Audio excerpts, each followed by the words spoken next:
অসমৰ ক্ৰিকেটাৰ ৰিয়ান পৰাগৰ বিষয়ে একো নাজানে হেনো সুনীল গাভাস্কাৰে। এই কথাষাৰ আমাৰ অসমৰ এটা নিউজ চেনেলে সোধা প্ৰশ্নত এনেকৈ ৰিপ্লাই দিছিল সুনীল গাভাস্কাৰে।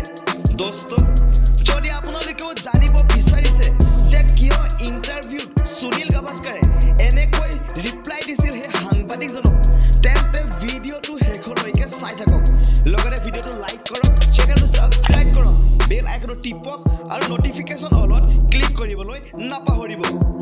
দোস্ত, IPLত ৰিয়ান পৰাগে বেটিং কৰি ষ্টেডিয়ামৰ ভিতৰত বিস্ফোৰণ ঘটাইছিল। IPLত দৰ্শকৰ আকৰ্ষণৰ কেন্দ্ৰবিন্দু হৈ থকা অসমৰ উদীয়মান ক্ৰিকেটাৰ ৰিয়ান পৰাগৰ বিষয়ে সুনীল গাভাস্কাৰে একোৱে নাজানো বুলি কোৱাত এতিয়া খুব জোৰকৈ এই বিষয়ে ছ'চিয়েল মিডিয়াত চৰ্চা আৰম্ভ হৈছে।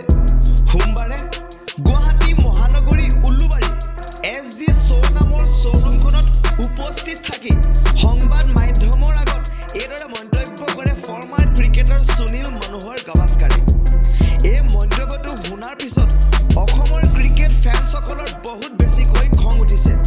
দোস্ত, তেওঁ কৈছিল, মই বোলে ঘৰুৱা ক্ৰিকেটৰ বিষয়ে একো নাজানো, আন্তঃৰাষ্ট্ৰীয় ক্ৰিকেটৰ ক্ষেত্ৰতহে মই মনোনিৱেশ কৰোঁ।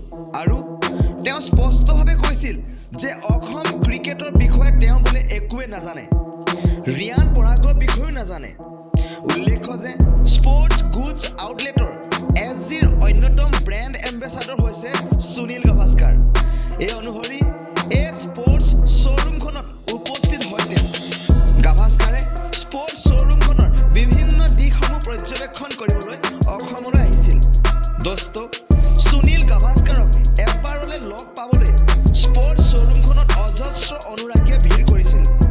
অসমীয়া স্বাভিমান ফুলাম গামোচাৰে প্ৰাক্তন ক্ৰিকেটাৰ সুনীল গাভাস্কাৰক সম্বৰ্ধনা জনায়।